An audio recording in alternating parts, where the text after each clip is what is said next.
എടപ്പള്ളി പുക്കാട്ടുപടി റോഡില് കങ്ങരപ്പടി പള്ളിയുടെ ഓപ്പോസിറ്റ് ആയിട്ട് വെറൈറ്റി മന്തി കിട്ടുന്ന ഒരു സ്പോട്ട്. ഞങ്ങൾ ഇവിടുന്ന് ട്രൈ ചെയ്ത് നോക്കിയത് ഇവരുടെ സ്പെഷ്യൽ അൽഫാം മന്തിയും ഷവായ് മന്തിയാണ്. മന്തി റൈസ് ആയാലും ചിക്കൻ ആയാലും വെൽ കുക്ക്ഡ് ആയിരുന്നു കേട്ടോ. അൽഫാം മന്തിയും ഷവായ് മന്തിയും മാത്രമല്ല, മസാല ഷവായ് മന്തിയും ബീഫ് റിബ്സ് മന്തി അടക്കം വെറൈറ്റി മന്തി ഐറ്റംസ് ഇവിടെ ഉണ്ട്.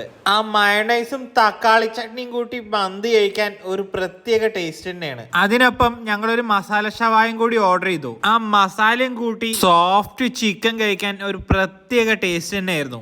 എ സിയിലും നോൺ എ സിയിലും ആയിട്ട് 40-ലധികം പേർക്ക് ഇരിക്കാൻ പറ്റിയ ഡൈനിങ് ഏരിയ ആയിട്ടാ ഇവരിവിടെ സെറ്റ് ചെയ്തിരിക്കുന്നത്. അത് മാത്രമല്ല 5 കിലോമീറ്ററിനുള്ളിൽ ഫ്രീ ഡെലിവറി ഉണ്ട്. അതിനായിട്ട് ഈ സ്ക്രീനിൽ കാണുന്ന നമ്പറിലേക്ക് ജസ്റ്റ് ഒന്ന് വിളിച്ചാൽ മാത്രം മതി. മന്തി മാത്രമല്ല, ബിരിയാണിയും പൊറോട്ടയും നൂഡിൽസും ഫ്രൈഡ് റൈസും ജ്യൂസും ഷെയ്ക്കും ഒക്കെ കങ്ങരപ്പടി പള്ളിക്ക് ഓപ്പോസിറ്റുള്ള royal bakery and food court serve ചെയ്യുന്നുണ്ട്.